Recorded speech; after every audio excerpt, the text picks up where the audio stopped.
Lahat ba ng bayan magkakaroon ng tupad? Sino ba ang qualified dyan? At bakit sa Lunes ang simula nito? May kinalaman ho ba ito sa pasukan? Tulong na rin ba Opo. ito sa mga magulang para sa pasukan? Pag-usapan ho muna natin yung pagbabalik ng tupad, Secretary. Opo.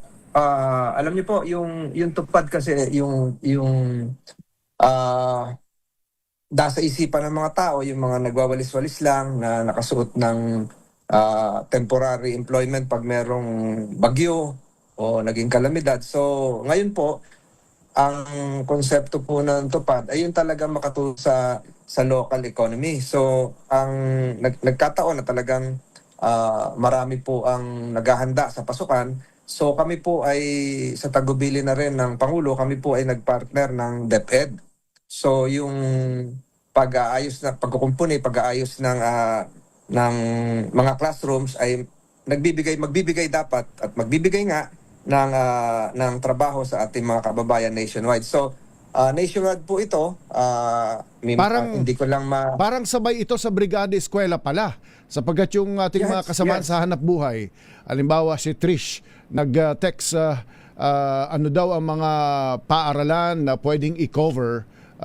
Para sa media yon, no, paaralan. So yung tupad pala ay parang sabay ito. Kasi yung tupad ganun din eh.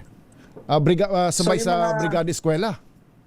Opo, yung mga maglilinis, ng mga magre-repair ng mga facilities, magpipintura, yung lahat na magre-repair ng classroom, katulong po ang PTA, yung mga beneficiaries po ay mga tupad. At ang idudulot po nito, ang target po namin initially ay 5,000 eskwelahan sa buong Pilipinas.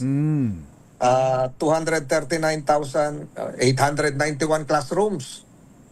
Ganong kalawak po yun. So, simultaneous po ito sa darating na Lunes. So, meron tayong 240,000 beneficiaries na mabibigyan ng pansamantalang trabaho habang hinahanda po yung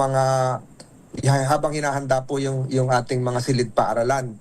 So, sabay-sabay po ito sa Caraga, sa Agusan, sa Nabota, sa Valenzuela, sa Batangas, sa Cavite, sa Bicol, sabay-sabay po ito. Kaya kahapon nga nag-meeting yung mga regional directors para maisakatuparan po ito. Maaaring hindi sabay-sabay sa starting clock, pero yung linggo pong yon yung pagro-roll out po noon ay sabay-sabay.